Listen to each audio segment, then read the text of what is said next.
Dentre os diversos profissionais do direito, o advogado público tem uma função específica. Ele é responsável pelos pareceres técnicos que orientam a aplicação das verbas e, assim, defende o Estado e os brasileiros na aplicação correta dos recursos. A advocacia pública está entre as funções essenciais da Justiça, assim como o Ministério Público e a Defensoria Pública. A PEC 82 de 2007 trata da autonomia da advocacia pública. E para tratar desse tema, Cidadania convidou Joana Mello, presidente da Associação Nacional dos Membros das Carreiras da Advocacia Geral da União, a ANAJUR, e Marcelo Terto, presidente da Associação Nacional dos Procuradores dos Estados e do Distrito Federal, a ANAP. Sejam bem-vindos aqui.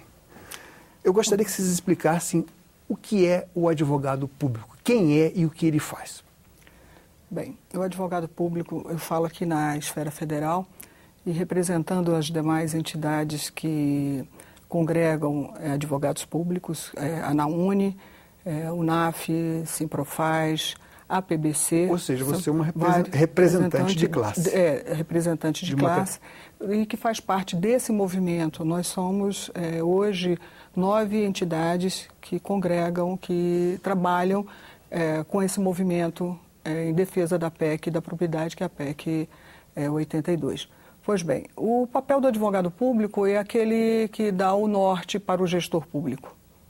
Ou seja, orienta, ele não entra no mérito das questões das políticas públicas, mas sim ele orienta juridicamente como como ele deve se comportar, obedecendo à Constituição, às leis, né?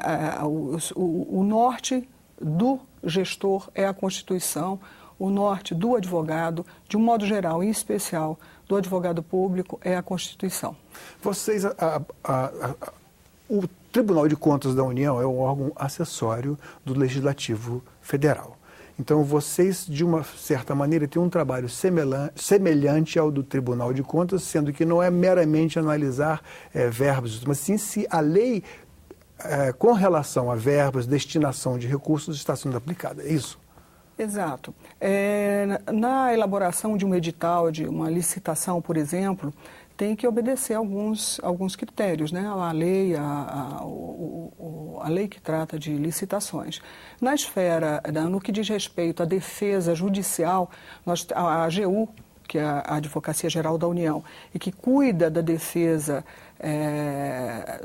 da União, tanto na esfera administrativa quanto judicial, ela cuida exatamente de orientar o gestor, de dar um suporte ao gestor nessa atuação. Então, não vai dizer para o gestor se ou vai fazer isso ou vai fazer aquilo. Às vezes o gestor está até bem intencionado, mas a forma como ele quer colocar em prática uma política pública, mostrar para o cidadão brasileiro que ele está cumprindo, honrando aquilo que ele prometeu quando, nas eleições, né, ele vai obedecer exatamente o que determina a lei e a Constituição.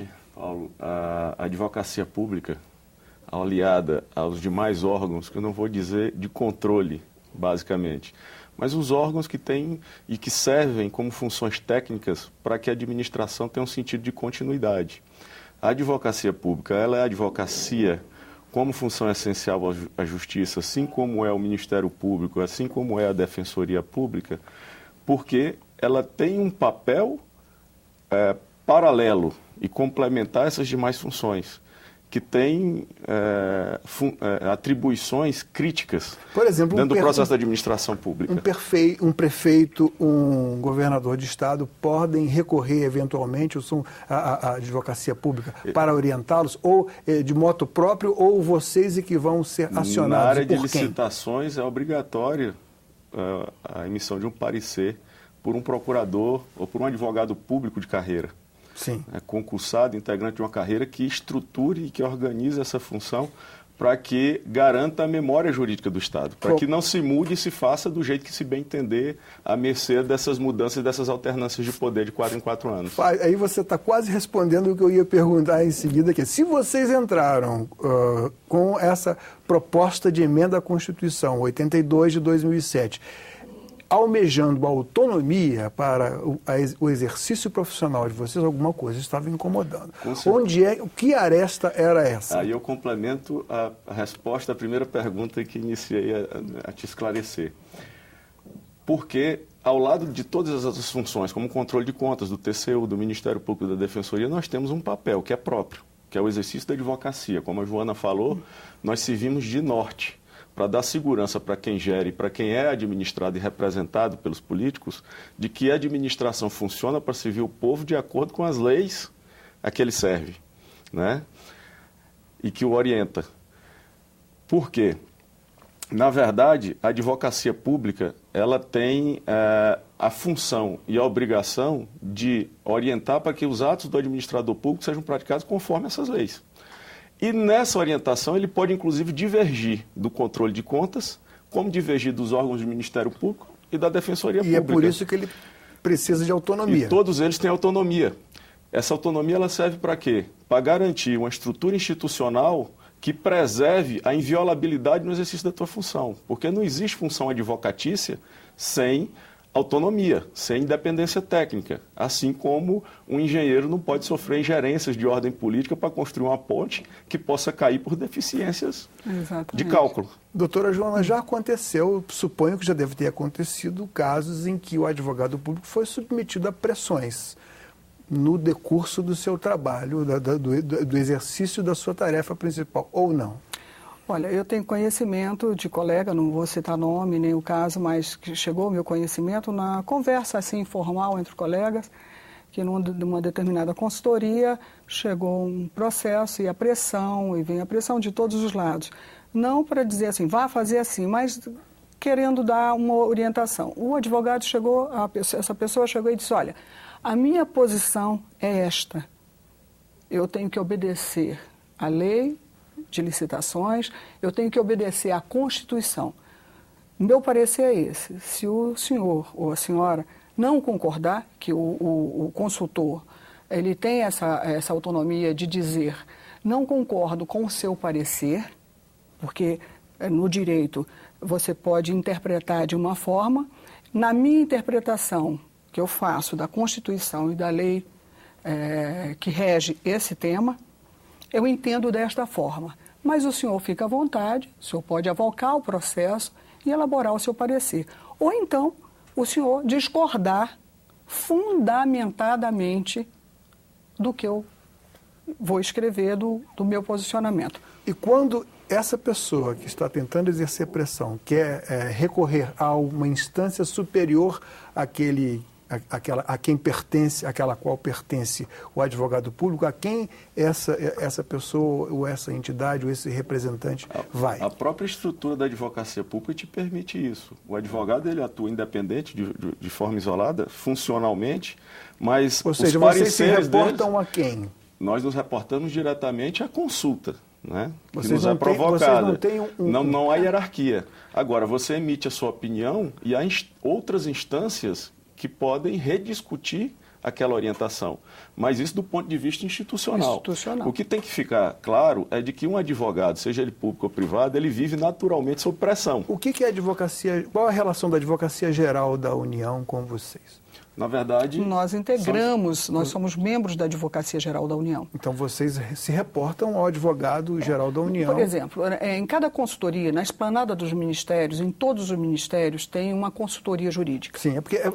Para os leigos como exatamente. Eu, fica difícil então, entender esse organograma. Então, na esplanada, nós temos vários ministérios. Cada ministério tem uma consultoria jurídica. Essa consultoria, o chefe maior dela é o consultor, que é de livre nomeação do ministro da pasta. Sim. Que hoje já se tem um entendimento, na grande maioria estão escolhendo os membros da carreira, mas é de livre nomeação, ele pode escolher alguém que não seja da carreira. Mas, para elaborar parecer e assinar esse parecer, tem que ser um advogado público. Tem que ser um advogado da União. E aí, se este consultor não concordar com esse posicionamento, ele tem está respaldado também de contestar, de não aceitar, mas ele tem que fundamentar, que é a orientação do ministro. Agora, esse parecer também não é vinculante. Ele pode dizer, não vou cumprir, mas ele está assumindo a responsabilidade de, num futuro, se ele for questionado pelo Tribunal de Contas, pelo Ministério Público, pela própria sociedade, se ele seguiu a orientação jurídica, ele está respaldado, ele está tranquilo. E, inclusive, a própria Advocacia Geral da União pode fazer a defesa desse gestor, porque ele o fez com fundamento, com base, com sustentação numa manifestação técnica, uma manifestação de um advogado público de carreira. E a não existência da autonomia neste momento fragiliza o advogado público? Fragiliza o advogado público individualmente e institucionalmente como organização de carreira, como uma fonte de segurança jurídica, né, que atua de forma independente para interpretar o direito e as ações administrativas de acordo com o direito dentro do espaço de interpretação jurídica possível, com o uso da técnica, porque nós somos formados, inclusive, para provocar essas divergências quando há uma discordância entre o gestor público, entre a administração pública e o Ministério Público, ou entre alguma entidade associativa, né, representativa de algum interesse da sociedade. Bom, tramita aqui no Senado dois processos aqui, vamos dizer assim, correm.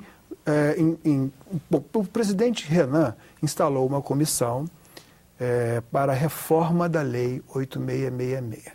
Ao mesmo tempo, a presidente Dilma mandou para cá uma medida provisória no final do ano passado, a medida provisória 630, que foi para a Câmara, foi aprovada, veio para cá com uma ressalva do parecer aqui da senadora Gleice Hoffmann, que é o regime diferenciado de contratações públicas. Bom, como vocês lidam no dia a dia com isso, e esse regime diferenciado de contratações públicas parece que faculta ao administrador, tanto a União como estados e municípios, optar, em vez da Lei 8666, pelo regime diferenciado de contratações públicas. Que opinião vocês têm, primeiro, a respeito da Lei 8666, onde ela poderia ser melhorada, a Lei de Licitações, e como vocês veem essa opção do administrador, claro, que quer tocar a obra mais rápido, quer fazer a licitação e o contrato mais rápido? Por favor, a senhora primeiro. Olha, essa questão da alteração da lei, tem dentro da própria AGU um órgão que faz essa análise prévia, que dá esse suporte, porque o advogado-geral da União, ele presta um assessoramento jurídico para a presidência da República. Ele é o assessor direto da presidência da República, e que dá o norte também para o presidente da República. Então, nós temos que, eu não tenho agora exatamente toda a fundamentação se isso passou realmente pelo advogado-geral e se foi feita essa análise, porque ele faz análise também da constitucionalidade das leis, das medidas provisórias que são encaminhadas aqui para a Casa para o Legislativo. Né? Então, nesse momento, eu posso até me abster de entrar em detalhes sobre esse tema, até porque ele deve ter passado pelo crivo do nosso advogado geral e eu acredito que ele deva ter analisado, os órgãos de assessoramento devem ter analisado bem essa questão. A Lei 8666 e a Lei do Regime Diferenciado de Contratações, eles são importantes instrumentos de atuação do advogado. Por quê? Porque todo o processo de licitação e de contratação na administração pública passa preventivamente e previamente por um advogado. Para quê? Para que ele oriente se aquele processo está sendo e aquela contratação está sendo realizada de acordo com a lei. Tanto no que diz respeito à garantia do direito de concorrência, como as formalidades do próprio processo de contratação, para que se garanta melhores preços e etc. Tudo que tem valor jurídico passa por nossas mãos nesse momento. Se as leis estão vigentes, com toda certeza, se não haver nenhuma inconstitucionalidade gritante, nós temos que orientar a ação administrativa no momento de contratar um serviço ou uma obra ou aquisição de materiais, para que ela faça essa contratação de acordo com as leis então vigentes. Porque essas leis passaram pelo parlamento, foram avaliadas politicamente e hoje têm um valor jurídico porque promulgadas e publicadas. Né? Em síntese, vocês não querem discutir a lei, nem fazer o juízo pessoal, nem exprimir o juízo pessoal de vocês. Nós não absolutamente. Podemos, a ideia é que nós discutimos hoje a autonomia institucional da advocacia pública. Por alguma razão, né? Não para comprometer ou para nos imiscuirmos no mérito das políticas públicas. Sim.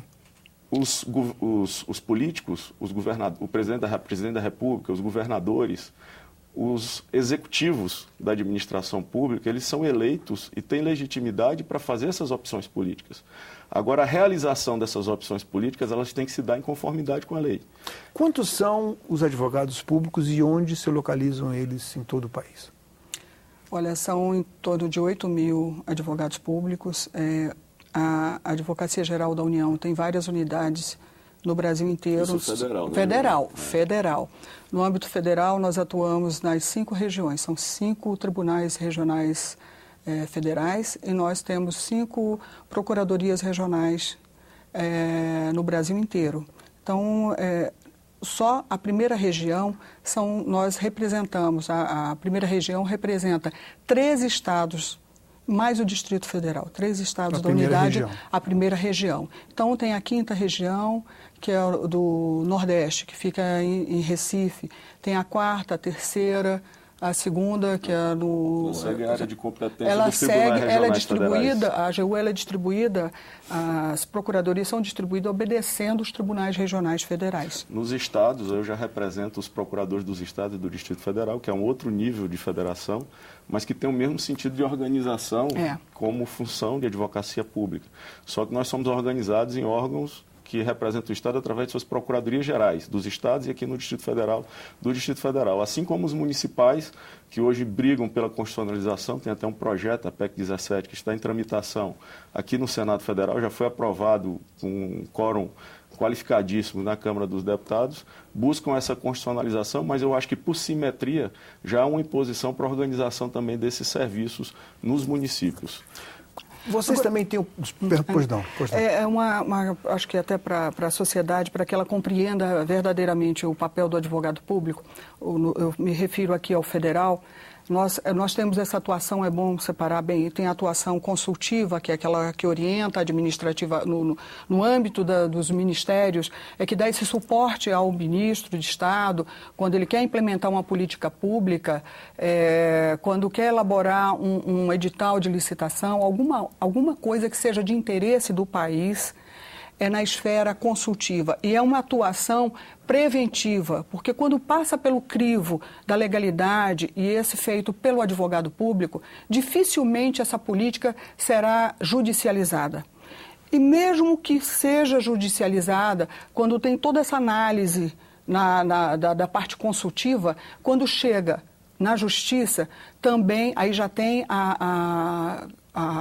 os advogados que atuam defendendo na justiça políticas públicas, defendendo inclusive o gestor que agiu corretamente, mas por algum motivo ele está sendo demandado por um outro gestor que chegou posteriormente ou que talvez tenha uma visão diferente, uma área de atrito, e aí ele quer demandar contra aquele gestor. É feita uma análise e a própria Advocacia Geral da União faz a defesa desse gestor desde que tenha obedecido. Correto. Agora, aquele gestor que teve a liberdade de optar, de dizer, não seguirei este parecer, ele está assumindo a responsabilidade de, no futuro, ser demandado. Doutor Marcelo, eu não sei se vocês têm o poder de investigar ou, se não tiverem, a quem entregam, a quem perguntam, a quem recorrem para que investiguem. Na verdade, hoje você tem a lei de acesso à informação e tem na administração pública um conceito de transparência